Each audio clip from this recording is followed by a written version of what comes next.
हबक्कुक की किताब 3 अध्याय 16 पद से हम पढ़ते हैं।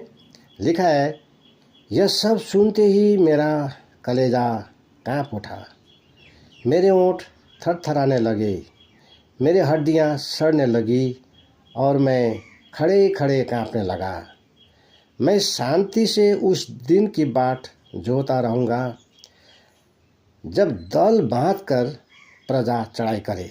मैं शांति से उस दिन का मैं बाट जोऊँगा, उस शांति से उस दिन का बाट मैं जोता रहूँगा जब वो दल बाँध कर जो हम पर चढ़ाई करने वाला है ना, उस दिन का मैं इंतज़ार करूँगा। शांति से मैं उस दिन का सामना करूँगा। ऐसा कौन बोल रहा है? प्रभु का दास हबक्कुक।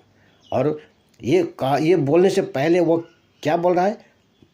वो बड़े थरथरा रहा है, डर रहा है, उसका होंठ काँप रहा है ना, उसका सारा बॉडी काँप रहा है, उसका कलेजा काँप रहा है ना। क्यों? क्योंकि आने वाला दिन का जो संकट उसने जो देखा है ना, उससे बचने के लिए उसने ये भी देखा, उससे बचने के लिए एक रास्ता है प्रभु का अनुग्रह, ये भी उसने देखा।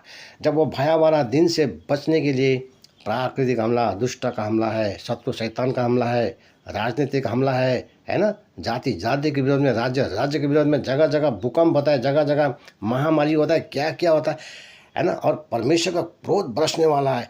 इससे बचने के लिए है ना, परमेश्वर ने वहाँ अनुग्रह रख दिया है। तो वो क्या कहता है?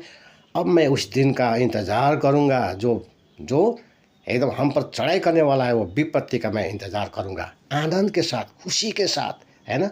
क्योंकि हमारा सरल स्थान, हमारा गढ़ है परमेश्वर, है ना। तो अब वो कहने लगा क्या?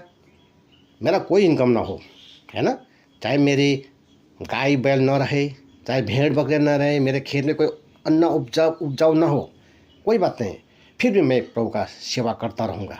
हाँ, प्रभु में मैं लगा रहूँगा, क्योंकि मुझे बचाने वाला प्रभु ही है ना। और यहाँ हम 19 पद में जब देखते हैं तो क्या वो उद्धारकर्ता परमेश्वर, उद्धारकर्ता है हमारा प्रभु यीशु मसीह है। तो उद्धारकर्ता परमेश्वर के द्वारा अति प्रसन्न रहूँगा। प्रभु यीशु मसीह जो हमारा उद्धारकर्ता है ना।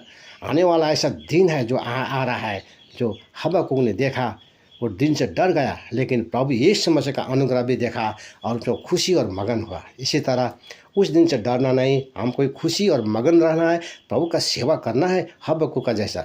चाहे हमारा कोई इनकम ना हो, चाहे जैसा भी दुख हो, जैसे भी तकलीफ हो, जैसे भी समस्या हो, प्रभु में बने रहना है, प्रभु का स्तुति प्रशंसा करते रहना है, उस दिन का बाट जोहते रहना है हमको भी। आमीन।